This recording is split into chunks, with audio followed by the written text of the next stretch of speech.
Tanzania has a vision, which is our national development vision. It's a vision 2025. PLO, you've spent time in Tanzania. You just mentioned Magufuli. Is this man the real deal? Magufuli is the real deal. And I can assure you that the spirit of Mwalimu Nyerere is alive and well in Magufuli. And those who think that this is just the momentum out of the election will be shocked. This is the gentleman who, in the next 10 years, is going to provide moral and political leadership in the East African region. I'm not a Jewish prophet nor related to one, but watch this space.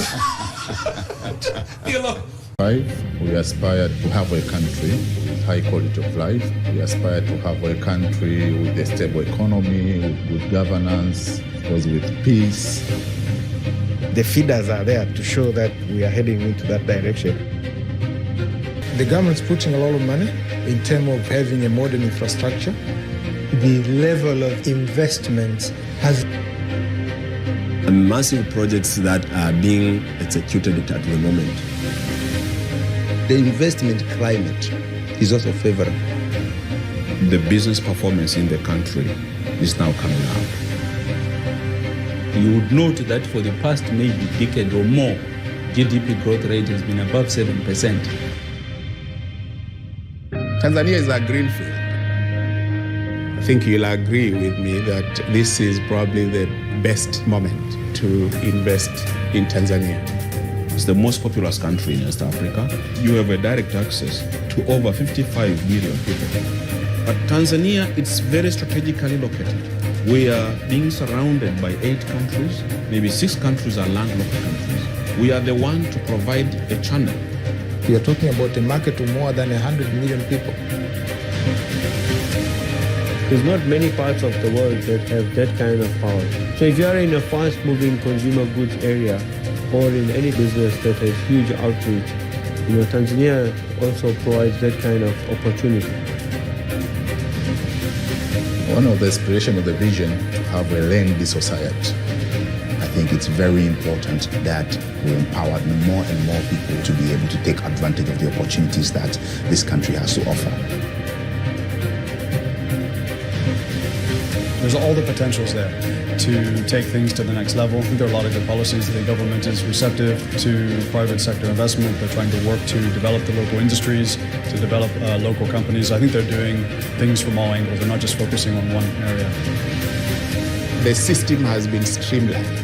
The bottlenecks have been addressed. And government now is more proactive. So there are a lot of things that we see much more efficient. We have got right people with right mindset as well. The investors who come make more profit, but also that investment benefits the people. So I believe the time is right to transform Tanzania to this level. We are working today for a better tomorrow. This is just what happens. It's a trend, it's momentum that you just can't stop. This is the way to go forward. Let's work together. Let's make it possible for the people of Tanzania to achieve their dreams.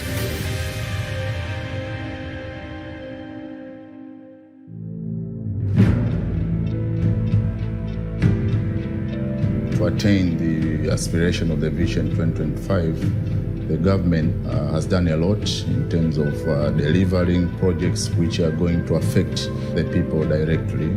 We are investing heavily in public infrastructure. If you are going to achieve the goal of being an industrialized country, you need efficient, more reliable transport. An investor needs to be assured that I can easily do businesses in a friendly environment where infrastructure is not a major challenge. This country has developed very well. We have roads almost connected to each and every region in Tanzania. But now we're embarked in a very huge project, construction of a new standard railway. From Dar es Salaam to our capital city in Dodoma, in the business city in the capital city, we will spend around 3 hours. This is the biggest project in Africa, 3 billion USD, direct funds from the government. The railway is a must for the Tanzania to be able to achieve that Vision 2025. You are bringing the country a little bit more closer, and you are reducing the transaction cost.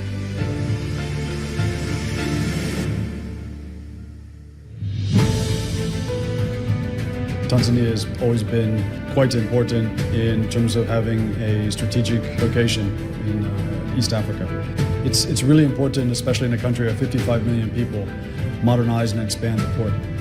We have to make sure that we're efficient, that our costs are reasonable, and that we are operating in a really transparent, fair, and highly productive way. We've been very much advocating this idea of a one-stop shop, whereas customers can do more and more online, trying to work with stakeholders to reduce bottlenecks. By doing this, we can then help to support more growth in industry.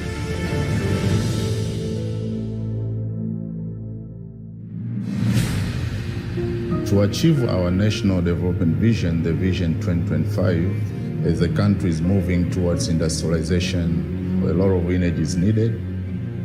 The great concern for the national vision is by 2025 to have more than 10,000 megawatts that will be connected to the national grid.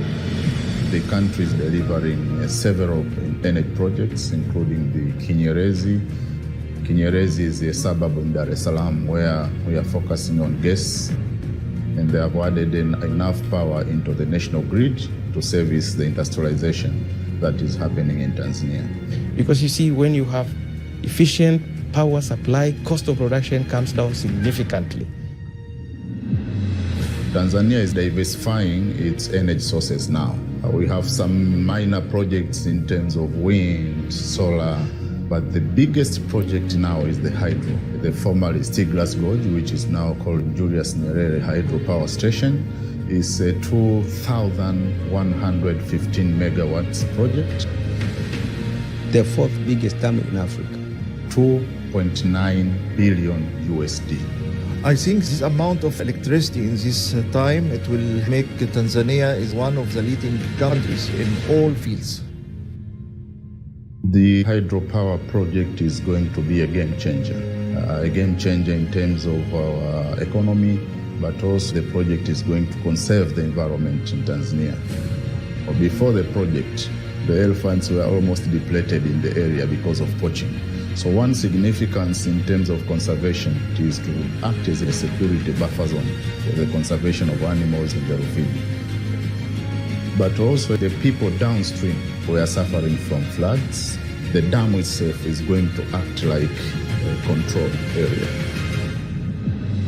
We are proud to work in such a project from the day one and increase the prosperity of the people in Tanzania.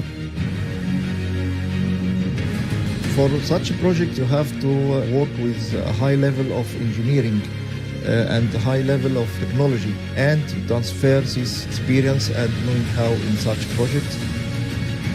The peak will reach around 6,000 labor. At least 80% will come from Tanzania. Tanzania is going to transform its economy through implementing this project. People will be able to afford the price of the power because the price will go down. And that will reduce the level of cutting trees and using charcoal, both in rural and in the urban.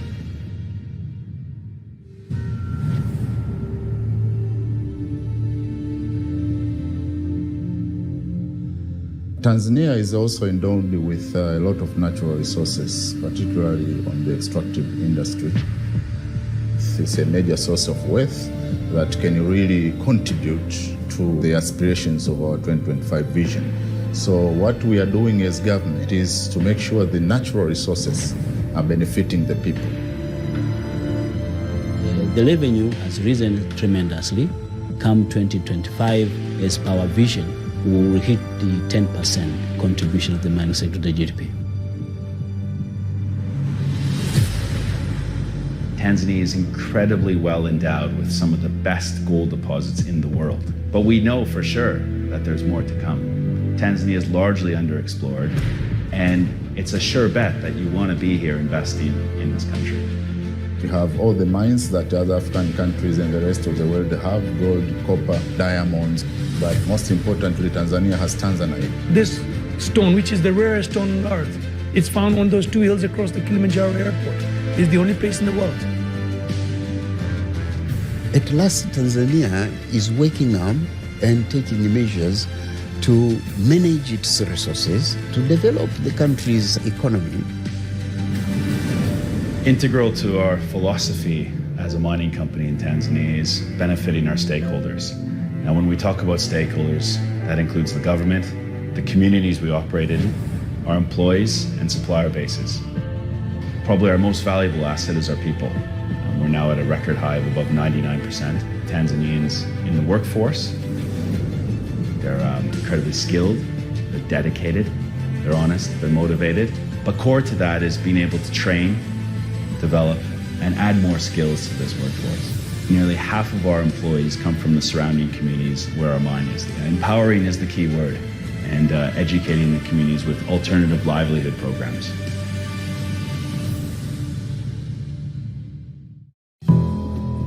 At the moment, the government focuses on developing the industrial sector. What does this mean?